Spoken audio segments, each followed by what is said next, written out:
How to make steak fries. When asked, a lot of people would probably say their favorite fries are waffle or curly. But the first time I ever had steak freezer potato wedges, as KFC called it, was game over. I was hooked. For the true potato lover, what's not to like? A solid layer of crispy, seasoned coating shattering and giving way to fluffy creaminess not unlike mashed potatoes, perfect for scooping up ketchup with. They're substantial enough to be a whole meal on their own. And when steak fries are done right, they deserve to be the main dish instead of the side. The worst thing about homemade French fries is the frying aspect mess of having to deal with leftover frying oil. Turns me off to the thought of ever making fries, which is precisely why we are not deep frying for this recipe. Here are some tips to follow for crunch-tastic steak fries. To peel or not to peel, I personally prefer the texture and taste of peeled, but the aesthetic look of unpeeled. Peeled potatoes reveal more starchy surface area, ridding itself of the confines of a fibrous skin. It is, however, this very fibrous skin that keeps these fries more intact and more picture perfect. The choice is yours. Boil it first. Boiling your potato wedges before baking them creates a creamier interior. It makes for a greater contrast as you bite through that crunchy exterior later. This step will also help you cook the potatoes faster, requiring less time in the oven, and help you control just how golden brown you want your fries in the end. Adding salt to the boiling water. This injects a little savoriness into the wedges from the beginning of the process. It's fine to just coat your fries in seasoning later. But why skip this extra layer of flavor when it's this simple of a step?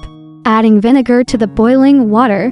Vinegar helps your fries maintain their shape a little better through all the boiling, tossing, and flipping. You can skip this step. Foregoing the vinegar will give you a slightly fluffier interior, at the cost of more broken fries. It's all a game of trade-offs. Use oilets of it. Do not skimp on the oil here. If you want fries, you're going to have to use oil.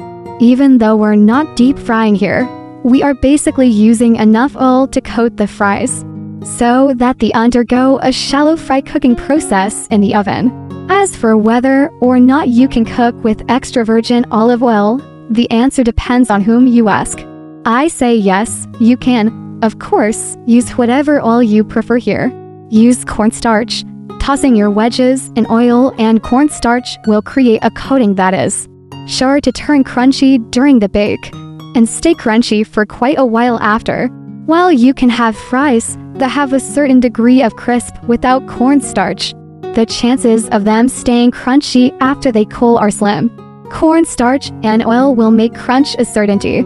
Use baking powder. It's truly optional. Adding it contributes to a more resolute, crunchier crunch, whereas just cornstarch produces a lighter, crisp crunch. Use your favorite spices. I shook some pre-packaged lemon herb seasoning on my fries that my mobile carrier randomly gifted me once Christmas, go figure. You can really use whatever here.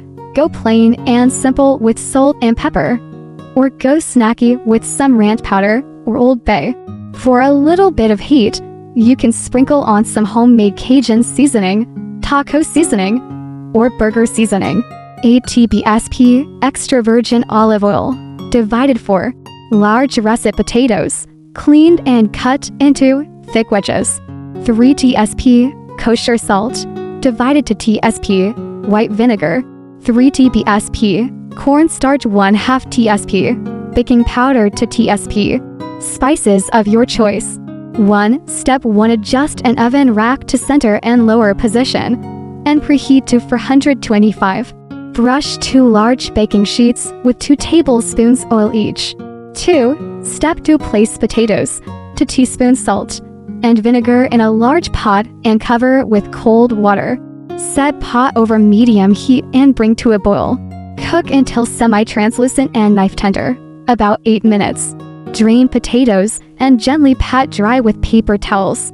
3. Step 3. In a large bowl, toss potatoes with remaining oil, 1 teaspoon salt, cornstarch, baking powder, and spices until evenly coated. Divide potatoes evenly between prepared sheets and spread into a single layer. 4. Step for bake until deeply golden, flipping both the fries and sheet tray positions halfway through, 30 to 35 minutes.